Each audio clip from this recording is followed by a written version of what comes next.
गरीब सरला अपना दाल चावल का साइकिल ढाबा के लिए गर्मियों में तेज धूप में गलियों में घूम रही होती है। चलते चलते उसे बहुत जोरों से प्यास लगती है, लेकिन दूर दूर तक उसको कोई भी आदमी नहीं दिखाई देता। कुछ दूर और चलने के बाद उसकी नजर पेड़ के पास बैठी एक बुढ़िया औरत पर जाती है, जो कि पानी पी रही होती है। तभी वो उसके पास जाती है। अम्मा जी, थोड़ा सा पानी पिला दीजिए, मुझे बहुत तेज प्यास लगी है। हाँ बिटिया, ये लो पानी और आराम से बैठकर पी लो। सरला पानी पी ही रही होती है, तभी सरला की नजर बुढ़िया के बगल में रखी सूखी रोटी पर जाती है और जिसे देखकर उसको दया आ जाती है। अम्मा जी, आप ये सूखी रोटी क्यों खा रही हैं? आपके पास कुछ और नहीं है क्या खाने को? नहीं बिटिया, हम बहुत गरीब हैं। हम मंदिर में जाकर भीख मांगते हैं, जिससे मुझे ये सूखी सूखी रोटी मिल जाती है और अपना पेट भरकर खा लेती हूँ। हम गरीब बेसहारा लोगों का तो यही हाल है बेटा। आप इस रोटी को मुझे दे दीजिए और ये दाल चावल खा लीजिए और पेट भरकर खाना खा लीजिए। पर बिटिया, ये तो तुमको बेचना है। अगर तुम मुझे यहाँ खिला दोगी तो बेचोगी क्या? अम्मा जी, एक प्लेट खाना खिलाने से मेरा कुछ नहीं होगा और वैसे भी खाना ज्यादा बिकता नहीं है और खाना फेंकना पड़ता है। इससे अच्छा है कि मैं किसी गरीब को खिलाकर जिससे उसका पेट भर जाए। तुमको देखकर लगता है कि इंसानियत अभी भी जिंदा है। सदा सुखी रहो बेटा। सरला बुढ़िया को खाना देती है और अपने साइकिल ढाबा को लेकर वहाँ से चली जाती है। ऐसी वो गलियों में अपना साइकिल ढाबा लेकर घूमती और अपने दाल चावल को बेचती। कभी उसके दाल चावल बिक तो जाते, कभी वो अपने दाल चावल को भी गरीबों में बांट देती थी। ऐसे ही वक्त गुजरता जाता है और सरला की दाल चावल के साइकिल ढाबा में थोड़ा बहुत बिक्री हो ही जाती। एक दिन सरला रोज की तरह अपना साइकिल ढाबा लेकर अपना दाल चावल बेचने जाती है। उस दिन सरला के सारे दाल चावल बेच जाते हैं और सरला बहुत खुश होती है। शाम को जब सरला अपना साइकिल ढाबा लेकर घर जाती है और खाना खाने जाती है तो वो देखती है कि सारा खाना खत्म था। तभी वो अपनी बहू मधु के पास जाती है। बहू, तूने मेरे लिए खाना नहीं बनाया है क्या? सारा खाना खत्म हो गया है। माँ जी, खाना तो बनाया, लेकिन क्या हुआ ना कि आज हम दोनों को थोड़ी ज्यादा भूख थी तो हम दोनों ने खाना खा लिया। तो तू दोबारा खाना बना देती या थोड़ा ज्यादा चावल डाल देती। माँ जी, बस यही तो रह गया है कि मैं बार बार खाना बना कर रख दूं, और अगर ज्यादा बना देती और आप नहीं खाती तो खाना बर्बाद हो जाता। वैसे भी आप पूरा दिन अपना साइकिल ढाबा लेकर इधर उधर घूमती रहती हो, उससे ही थोड़ा खा लिया करो ना। बहू, वो मेरे ग्राहक के लिए होता है। अगर मैं उसमें से निकाल कर खाऊंगी तो वो झूठा हो जाएगा और मैं अपना झूठा खाना ग्राहक को नहीं खिला सकती। फिर तो आजा भूखे ही सो जाओ, वरना जो भी बर्तनों में है उसको ही साफ करके खा लो। थोड़ा सा तो पेट भर ही जाएगा आपका। मधु की बात सुनकर सरला की आंख भर आती है और वो रसोई में जितने भी बर्तनों में खाना होता है उतना ही खा पीकर अपने कमरे में सोने चली जाती है। वो ऊपर की तरफ देखते हुए अपने पति को याद करती है और खुद से कहती है, अगर आज मेरे पति जिंदा होते तो मुझे ये दिन कभी देखना नहीं पड़ता। सोचा था कि बेटे की शादी के बाद बहू मुझे खाना बनाकर खिलाएगी, लेकिन बहू तो मुझे ही ताने देती है। सरला अपने पति को याद करते करते सो जाती है और अगले दिन रोज की तरह अपना दाल चावल का साइकिल का ढाबा लेकर बेचने चली जाती है और हर जगह जाकर अपना दाल चावल बेचती और पैसे जमा करती। ऐसे ही एक दिन मधु को कुछ पैसों की जरूरत होती है और वो अपने पति अमित के पास जाती है। अमित जी, मुझे कुछ पैसों की जरूरत है, आप मुझे दे दीजिए। मेरे पास कोई पैसे नहीं है, जब पैसे आएंगे तब मांगना, मना नहीं करूंगा। आपके पास पैसे नहीं है तो माँ जी से पैसे मांग लो, लेकिन मुझे पैसे चाहिए। वो भी तो कमाती है, उनका भी तो हक बनता है कि घर के खर्च में वो कुछ पैसे दे। कैसी बात कर रही हो तुम मधु? माँ से कैसे पैसे ले सकते हैं? एक तो वो इस उम्र में साइकिल पर अपने दाल चावल बेचकर अपने लिए पैसे जमा करती हैं और मैं उनसे उनकी मेहनत के पैसे ले लूं? मधु और अमित की ये सारी बातें सरला सुन लेती है और वो जाकर अपने पैसे अमित को देते हुए बोलती है, ले बेटा, ये पैसे रख ले, कुछ काम आ जाएंगे तेरे। वैसे भी जो मेरे हैं उस पर तेरा ही तो हक है। नहीं माँ, आप पैसे अपने पास रखो, आप इतनी मेहनत से कमाते हो और मैं आपसे पैसे कैसे ले सकता हूँ? नहीं माँ, इसकी कोई जरूरत नहीं है। क्यों नहीं? क्यों कोई जरूरत नहीं है? मुझे इस पैसों की ही जरूरत है। आप मुझे दे दीजिए, मैं रख लूंगी। ये क्या कर रही हो मधु? माँ को उनके पैसे वापस दो। क्या वो तुमसे कुछ मांगती हैं क्या? कभी भी नहीं। माँ, आप अपने पैसे अपने पास रखो, ये ऐसे ही बोलती है। माँ जी, अगर आपने मुझे पैसे नहीं दिए तो आप ये घर छोड़कर कहीं और रहने चले जाना। और हाँ, अपने साथ अपनी ये खटारा साइकिल ढाबा भी ले जाना।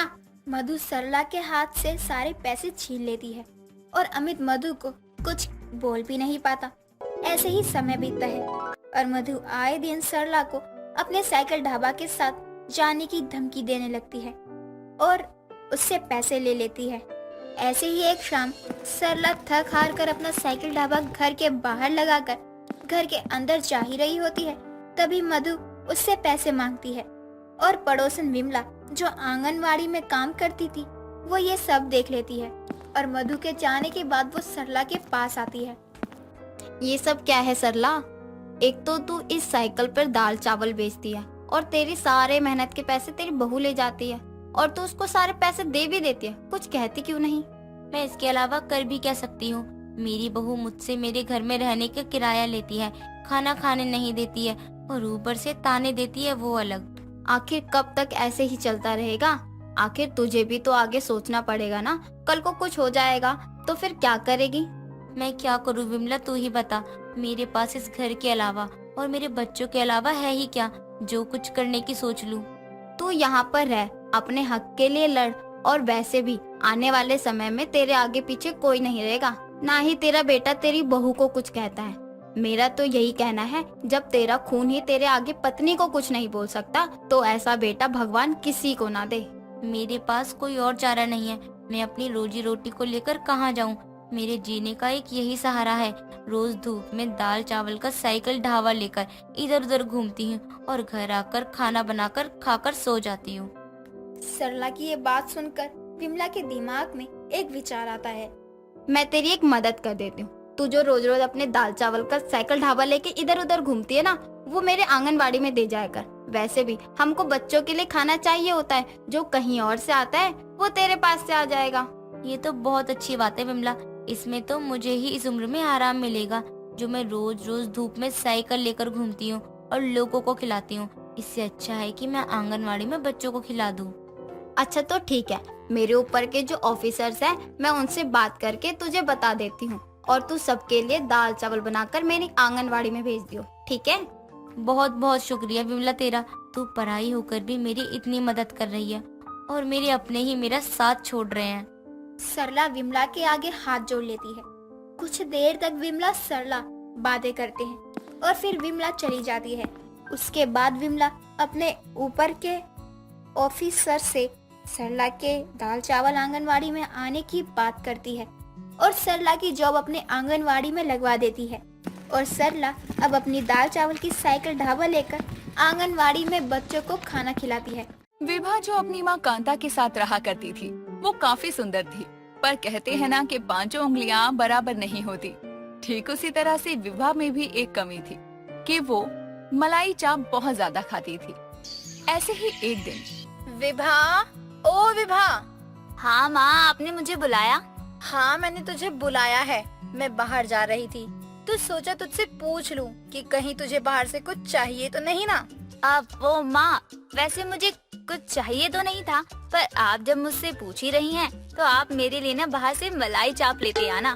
फिर से मलाई चाप? अरे 2 दिन पहले ही तो तूने मलाई चाप खाई थी। हाँ तो क्या हो गया माँ? अरे 2 दिन पहले तो आप भी नहाई थी, फिर रोज क्यों नहाती हो? विभा की ऐसी बात सुनकर कांता को गुस्सा आता है, पर कांता उसे कुछ नहीं बोलती और वहाँ से चुपचाप चली जाती है। कुछ घंटों बाद जब कांता अपने घर वापस आती है तो सबसे पहले विभा अपनी माँ का झोला उसके हाथ से ले लेती है। आ गई माँ आप, लाओ इस थैले को मुझे दे दो। माँ, आप मेरे लिए मलाई चाप नहीं लाई? नहीं लाई, क्योंकि बाहर मलाई चाप मिली नहीं और जहाँ मिल रही थी वहाँ पर बहुत ही महंगे थे वो, इसलिए मैं तेरे लिए मलाई चाप नहीं लेकर आई। माँ आप ऐसा कैसे कर सकती हैं? आप जानती हैं ना कि मुझे मलाई चाप कितनी पसंद है। अरे तो क्या हो गया, कल खा लियो ना। ऐसा भी कौन सा स्वाद है उस मलाई चाप में? पर माँ, कांता विभा की एक नहीं सुनती और वहाँ से गुस्से में चली जाती है।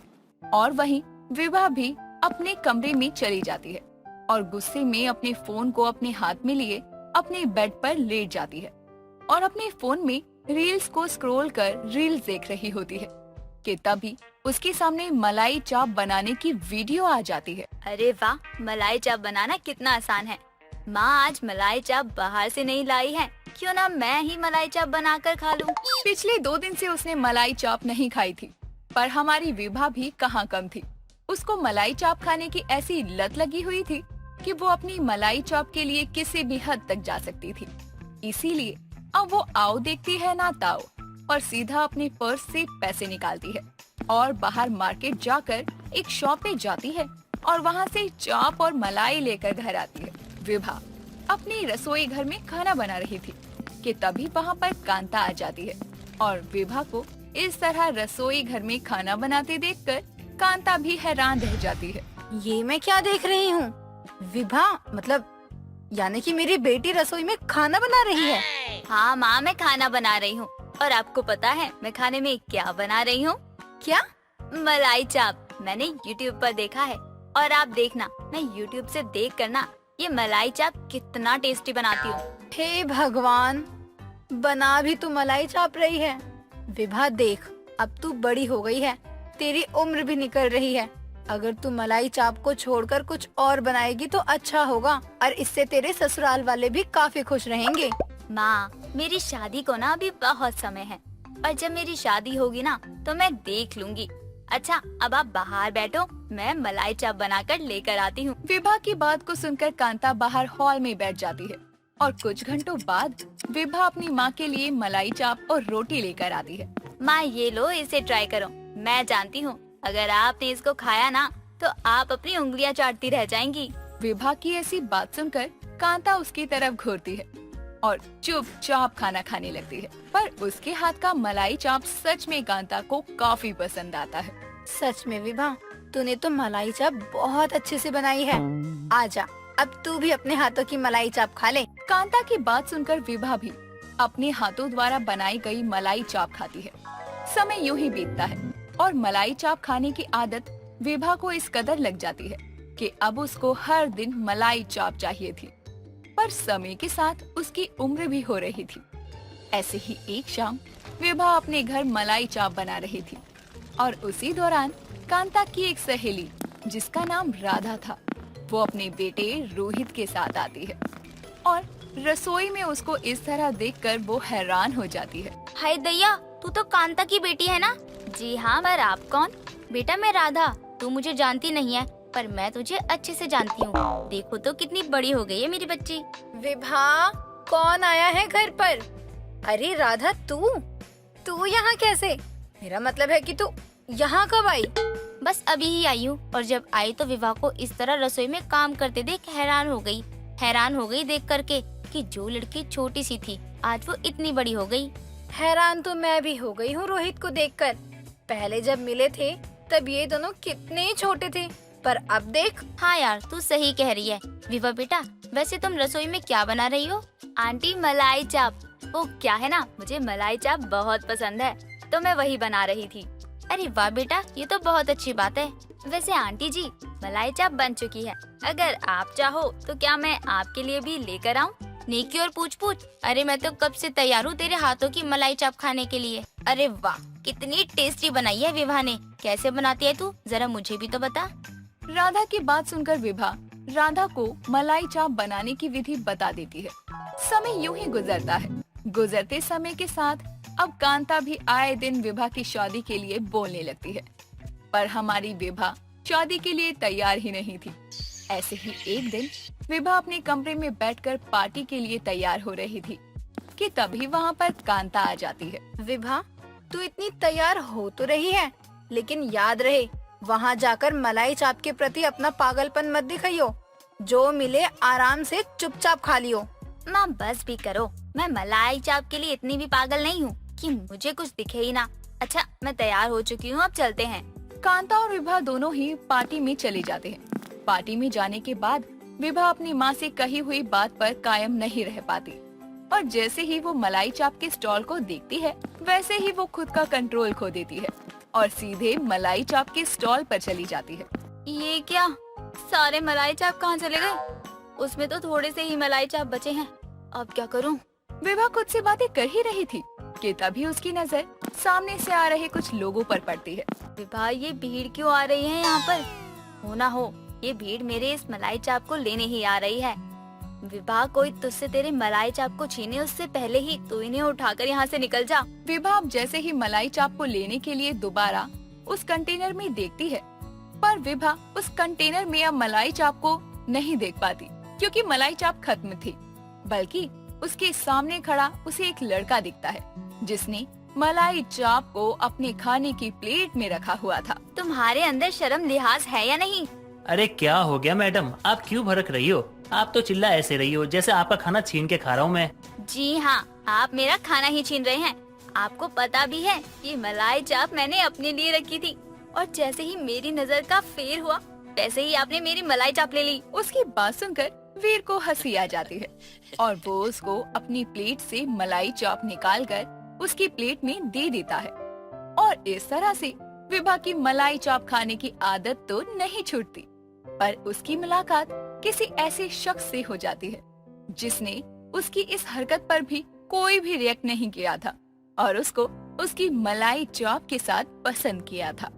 कुंती के बेटे रमेश की शादी को महज 10 दिन ही बीते थे, लेकिन कुंती की बहू रिंकू कुंती के घर में आने के बाद कुंती के घर को मानो स्वर्ग बना चुकी थी। अरे ओ कुंती, कहाँ है? जब से तेरी बहू आई है तू तो नजर ही नहीं आ रही। राम राम, इस समय भला कोई सोता है? देख तो जरा कैसे घोड़े बेचकर सो रही है। अरे कुंती, उठ भी जा, ये समय है क्या सोने का? कौन है? कौन है? विमला तू? मैं तो डर ही गई थी कि कहीं मैं मरा तो नहीं गई, लेकिन तुझे देखा तो लगा कि अभी धरती पर ही हूँ। तुझे तो यमराज भी नहीं ले जा सकता। तेरे अंदर इतना आलस भरा हुआ है कि यमराज भी कहेगा चलो तुम्हारा समय हो गया है, लेकिन तू कहेगी अभी थकी हूँ, बाद में आना। चुप कर तू और बता क्या काम है, क्यों मेरी नींद खराब करने आई है? क्या बात है कुंती, तेरी बहू क्या आई, तेरे नरक जैसे घर को स्वर्ग बना दिया। बहू किसकी है ये भी तो देख। थोड़ा सोच समझ कर बोल लिया होता तो मुझे भी अच्छा लगता। बहू किसकी है? अगर तेरी तरह बहू हो गई तो तेरे इस घर में इंसान से ज्यादा कुत्ते बिल्ली नजर आएंगे। काम बता, क्या काम है? बहू के मुंह दिखाई के लिए आई है क्या? विमला तो कुंती की बहू की मुंह दिखाई के लिए आई थी, लेकिन वो कुंती का साफ सुथरा घर देखकर हैरान रह जाती है, जो कुंती के रहते मानो कूड़ेदान से कम नहीं लगता था। अब कुंती अपनी बहू रिंकू को बुलाती है। अरे कुंती, जितना तेरा घर आज सुथरा लग रहा है ना, उतनी ही तेरी बहू भी सुथरी लग रही है। हाँ, बहू किसकी है? वही तो मुझे भी इसी बात की हैरानी है कि बहू किसकी है, जो महीने में सिर्फ 2 दिन ही नहाती है और घर एक ही दिन साफ करती है। कुंती के आलसपन के बारे में पूरा मोहल्ला जानता था, लेकिन अब जब कुंती की बहू आई तो हर कोई उसके अंदर की फुर्ती देखकर हैरान रह गया, क्योंकि पूरे दिन काम करने के बाद भी वो थकती नहीं थी। एक रोज कुंती के घर में बिजली वाला आता है, वो भी कुंती का घर देखकर कुंती से कहता है, क्या बात है अम्मा, आज घर में कोई फंक्शन है क्या? आज से पहले आपको इतना साफ तो देखा नहीं मैंने। अरे आप भी कैसी बात कर रहे हैं? आपको लगता है ये सब तो इसकी बहू ने किया है? कर ली मेरी बेइज्जती? बता किस काम से आई है? मैं तो तुझे ही देखने के लिए चली आई। मैंने सोचा देख आऊं, कहीं आलस के मारे मर तो नहीं गई तू। हाँ क्यों नहीं, मरे मेरे दुश्मन। वैसे तेरी बहू कहीं नजर तो नहीं आ रही है, कहीं गई है क्या? नहीं नहीं, बस आ रही है, मेरा ही काम कर रही है। हाँ, वैसे भी तेरे अंदर तो इतना आलस भरा है कि तुझसे कोई काम ही नहीं होता। मैं तो बार बार भूल जाती हूँ कि मेरी पड़ोसन कुंती महा आलसी है। माँ जी चाय पियेंगी आप? विमला आंटी आपके लिए भी चाय ले आऊं? अरे नेकी और पूछ पूछ, भले काम में देरी कैसी। अब रिंकू कुंती और विमला के लिए चाय बना कर लाती है और कुंती और विमला को चाय देती है। लगता है बहू मेरा पेट गड़बड़ हो रहा है, रहने दे चाय, मुझसे नहीं पी जाएगी। उफ़ो माँ जी, अब मैं खाना बनाने जाऊंगी, तो अभी के लिए आप अपने किए कराए पर पानी फेर लेना, अभी ही सफाई करके आई हूँ। बहू क्या बोली तू? तू अपने सास के किए कराए पर पानी फेर कर आई? छी छी। क्या करूँ माँ जी, करना तो पड़ेगा ना, ऐसे ही तो छोड़ नहीं सकती ना। ये ले, ये चाय भी अपनी सास को ही पिला। इसने तो हद ही मचा रखी है।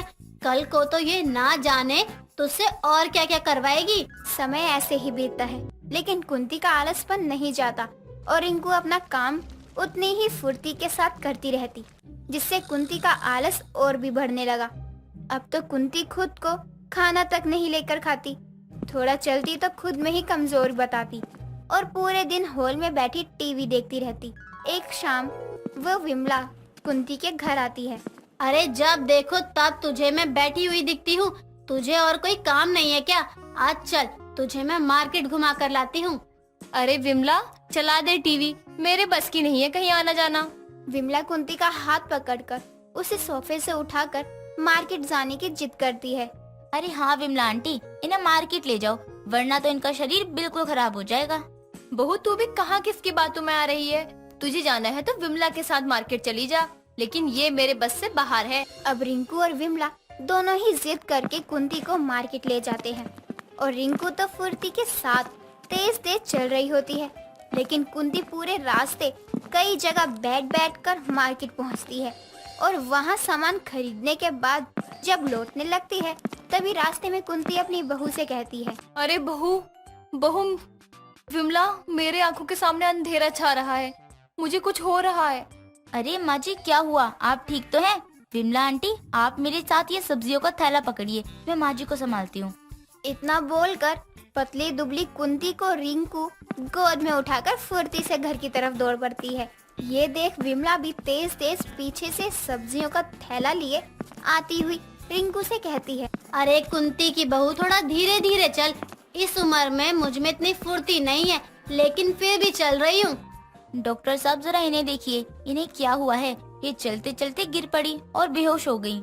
अब डॉक्टर कुंती को देखते हैं और तब जाकर पता चलता है कि कुंती को चक्कर आ गया था, बीपी हाई होने की वजह से। जी घबराने की कोई बात नहीं है, दरअसल हुआ ऐसा था कि आपने इनसे ज्यादा काम करवा लिया था, इसलिए इन्हें चक्कर आ गया था। अरे नहीं नहीं डॉक्टर साहब, इनसे कोई क्या ही काम करवाएगा, ये तो सालों से खुद के किए कराए पर पानी डालती हैं।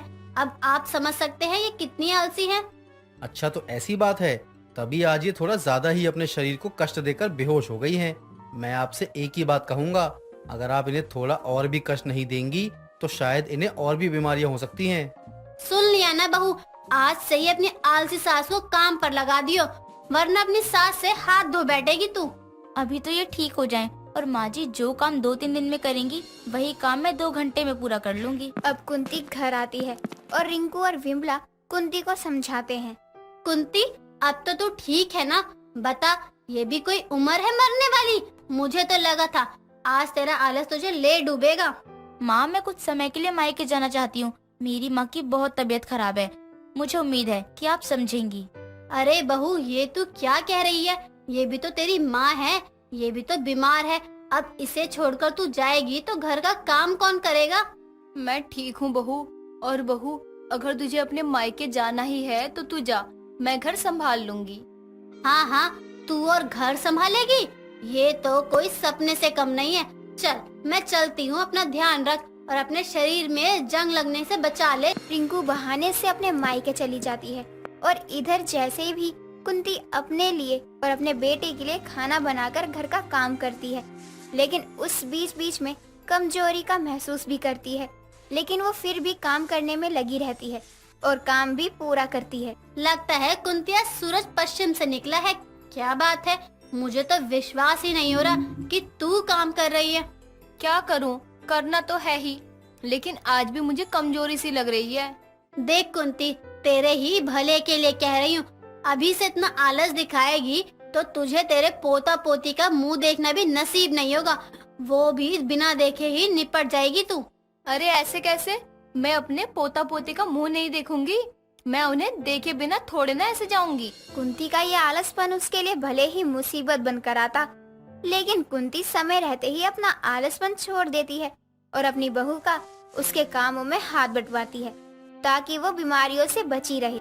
शारदा अपनी बहू शोभना पर बहुत भरोसा करती है क्योंकि शारदा घर की बड़ी बहू थी और जब से वो आई थी तब से शारदा को कोई भी काम नहीं करने देती थी।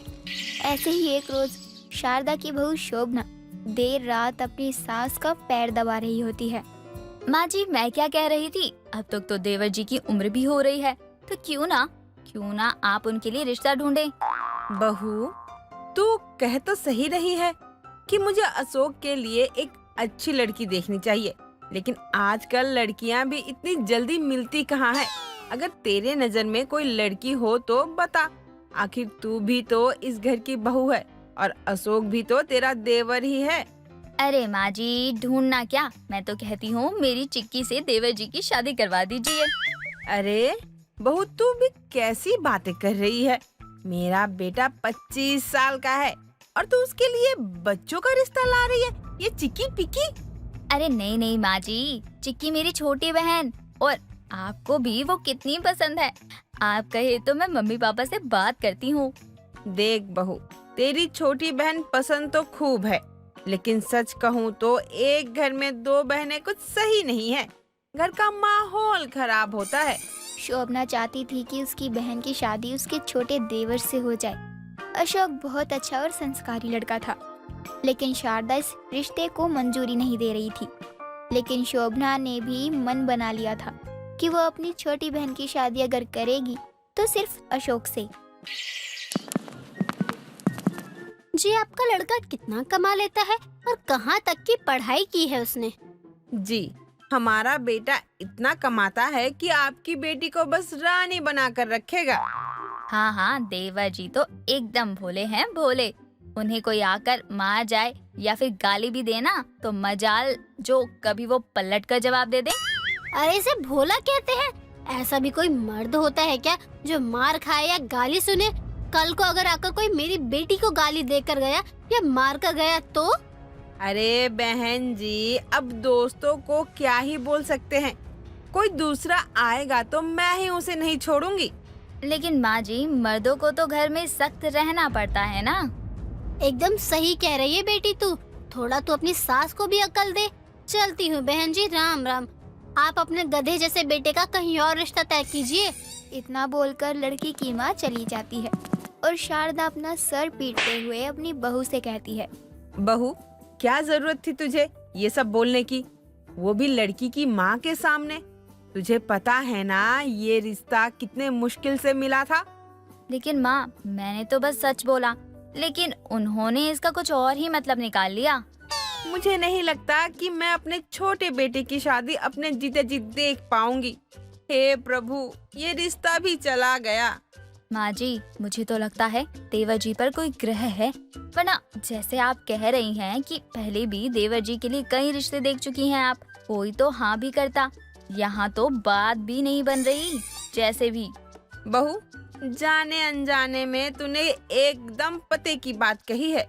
मुझे भी अशोक की कुंडली मिलवानी होगी।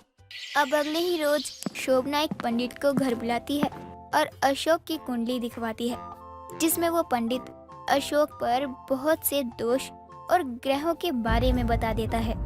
ये क्या कह रहे हैं पंडित जी? इतने सारे दोष और ग्रह है मेरे बच्चे पर।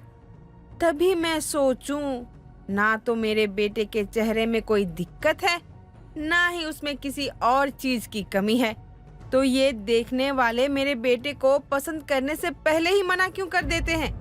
माँ जी, जो मैं पूरी शिद्दत से चाह लूँ ना, उसको पूरा करने में अगर पूरी कायनात भी मेरे खिलाफ हो जाए ना, तो मेरी कोशिश नाकाम नहीं होती। ये पंडित मेरा लड़की वालों के कान भरने का काम भी मैं ही करती आ रही हूँ, तो जीत आपकी कैसी हो सकती है?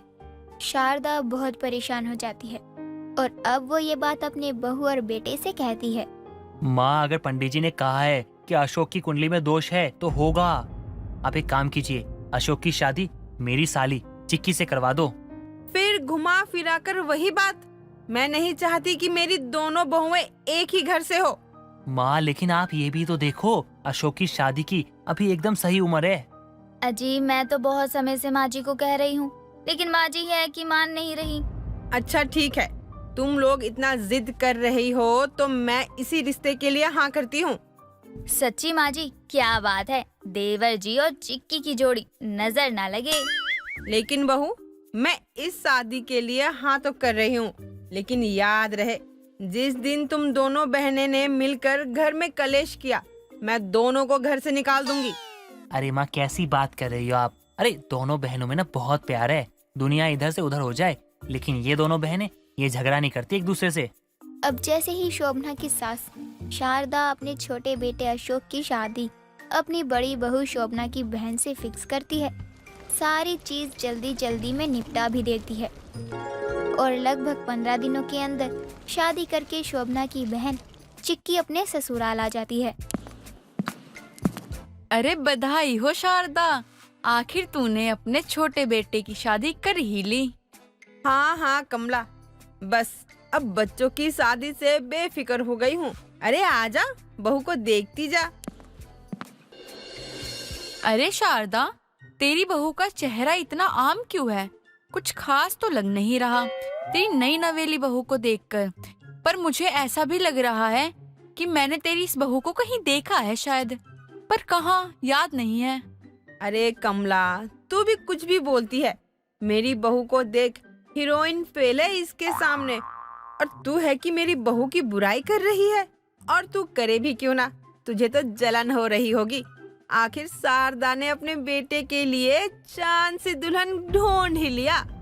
अरे वो बात नहीं है, एक मिनट मुझे शांति से सोचने दे पहले। मैंने इसे कहीं तो देखा है। अरे ये तो मेरे ससुराल की साइड की है और माँ जी भी इसका सही नाम ले रही हैं, कमला कमला। एक बार याद आ जाए कि मैंने शारदा की नई बहू को कहाँ देखा है। अच्छा तू सोच, तब तक मैं तेरे लिए चाय मंगवाती हूँ। ना जाने तूने मेरी बहू को कहाँ देख लिया जो इतनी बेचैनी हो रही है। याद आ गया शारदा, याद आ गया। अच्छा तो अब बता भी दे, कहाँ देख ली तूने मेरी बहू को, ये नूर सा चेहरा आम होते हुए? अपने मायके के सबसे अमीर जमींदार के घर में देखा है मैंने तेरी बहू का नूर सा चेहरा। कमला के चिल्लाने की आवाज से वहाँ केशव और शोभना भी आ जाते हैं। अरे कमला, तू ये क्या कुछ भी बोले जा रही है? कहना क्या चाहती है, साफ साफ क्यों नहीं कहती? अरे मैं सच कह रही हूँ, मेरे गांव के जमींदार भैरव की ये दूसरी पत्नी है, ऐसा ही कुछ नाम था उसका। अरे कमला काकी, आप ये कुछ भी कह रही हैं। अरे तू चुप कर बहू। शारदा, तुझे विश्वास नहीं है तो अपने भाई के बेटे की शादी की फोटोज दिखा दो तुझे। अरे कमला काकी, ये सब आप जो भी बोल रही हैं ना, वो थोड़ा सोच समझ कर कहिए। मेरी बहन की जिंदगी भर का सवाल है। बोल, मैं अभी अपने भतीजे के गांव से फोटोज मंगवाऊं। नहीं रुक कमला, मुझे तुझ पर इतना तो विश्वास है, तो बिना मतलब किसी पर इल्जाम क्यों ही लगाएगी? माँ जी, आप इनकी बातों में आकर अपनी बेटी की शादीशुदा जिंदगी क्यों खराब कर रही हैं? बहू, तू सच बताएगी या पुलिस को बुलाऊं? मैं नहीं चाहती कि मेरा बेटा ऐसी जिंदगी जिए। अरे नहीं नहीं माँ जी, मैं आपको सब सच सच बताती हूँ। दरअसल बात ये है कि मैं शादीशुदा हूँ। मेरी एक नहीं 2 शादियाँ हुई हैं, लेकिन अभी जब मैंने अशोक जी से शादी की है उस वक्त मैं विधवा थी। क्या क्या बोली? विधवा थी? यानी शोभना, तूने एक विधवा की शादी मेरे बेटे से करवाई, वो भी तीसरी बार? हाँ माँ जी, चिक्की की ये तीसरी शादी है और ये सब मैंने इसलिए छुपाया क्योंकि मेरी बहन की जिंदगी पूरी तरह खराब हो चुकी थी और मैं नहीं चाहती थी कि लोग उसे और कुछ कहें। लेकिन बहू, तूने मेरे बेटे की जिंदगी तो खराब कर दी ना। कहाँ मेरा बेटा कुंवारा और कहाँ तेरी बहन की ये तीसरी शादी है? माँ जी, मेरी एक शादी बचपन में कराई गई थी, लेकिन जब हम बड़े हुए रास्ते और फैसले दोनों बदल गए। दूसरी शादी कमला काकी के गांव वाले जमींदार से की और उसकी मौत के बाद ये मेरी तीसरी शादी है। शारदा को ना चाहकर भी अपनी बहू को रखना ही पड़ता है, क्योंकि अशोक नहीं चाहता था कि उसके साथ साथ उसके घर वालों की बदनामी हो। मेघा बचपन से ही कुछ न कुछ अलग बनाती रहती थी और नया नया ट्राई करती रहती थी। ऐसे ही एक दिन मेघा अपनी माँ गीता से कहती है, माँ, आज आप मार्केट की तरफ जाओगी? हाँ, बस घर का थोड़ा सामान लाना था। तुझे भी कोई काम है क्या? हाँ माँ, आप घर आते वक्त मार्केट से रबड़ी लेते आना। तू कहीं फिर आज कुछ अलग बनाने की तो नहीं सोच रही है ना? देख, कुछ अलग बनाने की जरूरत नहीं है। सबके लिए आज दाल चावल बना ले। सादा खाना ही सबके लिए अच्छा होता है। माँ, आप लोगों के लिए मैं दाल चावल बना दूंगी। बाकी मुझे तो आज कुछ अलग बनाने का मन कर रहा है। माँ प्लीज ले आओ ना मार्केट से रबड़ी। आपको तो पता है ना, मैं जो भी बनाती हूँ अच्छा ही बनाती हूँ। तो फिर तू रबड़ी भी घर में ही बना ले। उसके लिए तो इतना इंतजार क्यों कर रही है? माँ, आप वैसे भी मुझे इतना सुनाती रहती हो कि मेरी वजह से जल्दी गैस खत्म हो जाती है, और अब रबड़ी बनाऊंगी तो आप कितना सुनाओगी मुझे। बस इसीलिए मैं बाहर से मंगवा रही हूँ। चलो, कुछ तो दिमाग वाली बात करी तूने। ठीक है, ले आऊंगी, लेकिन ज्यादा नहीं लाऊंगी, बस थोड़ी सी ही लाऊंगी। उसमें से जो हो पाएगा वो तू कर लियो, वरना रोइयो मत, ठीक है ना? गीता मार्केट जाती है और आते टाइम वहाँ से मेघा के लिए रबड़ी भी ले आती है। और मेघा अब रबड़ी और गेहूं का आटा लगाने लग जाती है। फिर उसके पराठे बनाती है। बनाने के बाद जब मेघा ये सब खाती है तो उसे काफी ज्यादा अच्छा लगता है। रबड़ी के पराठे अच्छे तो बहुत हैं, लेकिन कुछ मिसिंग सा लग रहा है। खैर मुझे क्या, अब जाकर माँ को खिलाती हूँ। माँ को भी अच्छे ही लगेंगे रबड़ी के पराठे, कभी खाए जो नहीं होंगे। मेघा तुरंत रबड़ी का पराठा लेकर अपनी माँ के पास जाती है और अपनी माँ को खिलाने लगती है। माँ, ये रबड़ी पराठा कैसा बना है? ये तो बड़ा ही स्वादिष्ट बना है। आजकल तो पता नहीं कौन कौन से पराठे आने लगे हैं। ये रबड़ी पराठा नया नया चलना शुरू हुआ है क्या? और आज तो तूने रबड़ी मंगवाई थी, तो ये रबड़ी पराठा क्यों मंगवाया है? माँ, ये मैंने मंगवाया नहीं है, बल्कि ये तो मैंने खुद बनाया है। तभी तो मैंने आपसे रबड़ी मंगवाई थी, क्योंकि मुझे रबड़ी पराठा एक बार ट्राई करना था। अब बोलो। कुछ भी कहे तू, लेकिन खाना तो बहुत अच्छा बना लेती है। तेरी सास तो तुझसे बहुत ही खुश रहेगी। वैसे मुझे कहना तो पड़ेगा ही, अब तक तूने जितना भी कुछ बनाया उसमें से सबसे अच्छा ये रबड़ी पराठा था, जो कि मुझे बहुत अच्छा लगा। और खाओ ना फिर। बेटा, अच्छा तो लग ही रहा है, लेकिन मुझे कुछ मीठा ज्यादा पसंद नहीं है, इसीलिए मैं बस एक ही पराठा खा सकती हूँ। एक काम कर, जा अपने पापा को खिला दे, उन्हें तो काफी अच्छा लगेगा ये। मेघा अब अपने घर वालों के कहने पर आस पड़ोस के लोगों की डिमांड में कई बार रबड़ी पराठा बनाती है। ऐसे ही कई दिन निकल जाते हैं। कुछ दिनों बाद मेघा अपने कमरे में बैठी थी, तभी वहाँ मेघा का पिता आता है और मेघा से बोलता है, अब बेटा, मेरे ऑफिस से कुछ लोग घर आने वाले हैं और उनकी जिद है, तो मैं मना नहीं कर पाया, इसलिए मैं सबको घर बुला रहा हूँ। तो इसमें आप इतना परेशान क्यों हो रहे हो? अरे आपके लोग हैं घर पर खाना बनाने के लिए, आ भी जाए तो कौन सी बड़ी बात है। आप माँ को बता दो कितने लोग आ रहे हैं। बेटा, वो सब तो ठीक है, लेकिन मैंने पूरे ऑफिस में बता दिया है कि मेरी बेटी रबड़ी पराठा बहुत अच्छा बनाती है, तो तू उनके लिए बना दियो। वो तेरे हाथों का खाना चाहते हैं। पापा, आपको रबड़ी लानी पड़ी, क्योंकि बिना रबड़ी के तो रबड़ी पराठा नहीं बन सकता ना। तू कभी किसी चीज के लिए मना नहीं करती है।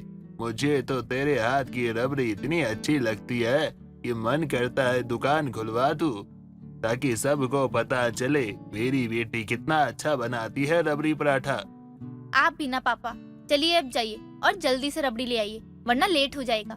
सब कुछ ऐसे ही अच्छा चल रहा होता है। कुछ दिनों बाद मेघा के पिता का एक कार हादसे में देहांत हो जाता है, जिसके बाद मेघा बहुत टूट जाती है। मेघा की माँ भी कुछ नहीं खा रही होती है। तभी मेघा के पास उसकी पड़ोसन विमला आती है और मेघा से कहती है, मेघा बेटी चुप हो जा, अब होने को कौन टाल सकता है। जो होना होता है वो हो ही जाता है, इसीलिए अब तुझे आगे बढ़ना होगा। अपनी माँ को देख, कुछ नहीं खाया है उसने। लेकिन मैं कैसे संभालूं? मैं तो खुद को ही नहीं संभाल रही हूँ। पापा ने पूरा घर संभाला था अच्छे से, मुझे तो कुछ आता ही नहीं है। फिर मैं कैसे क्या करूँगी? मुझे तो कुछ भी नहीं आता। क्यों नहीं आता? तूने पूरे मोहल्ले में अपनी रबड़ी पराठा कितना मशहूर किया है, तू वही क्यों नहीं बना सकती? देख, तू दुकान लगा ले अब इसकी। शायद आप सही कह रही हो। पापा को मेरे हाथ का रबड़ी पराठा बहुत अच्छा लगता था।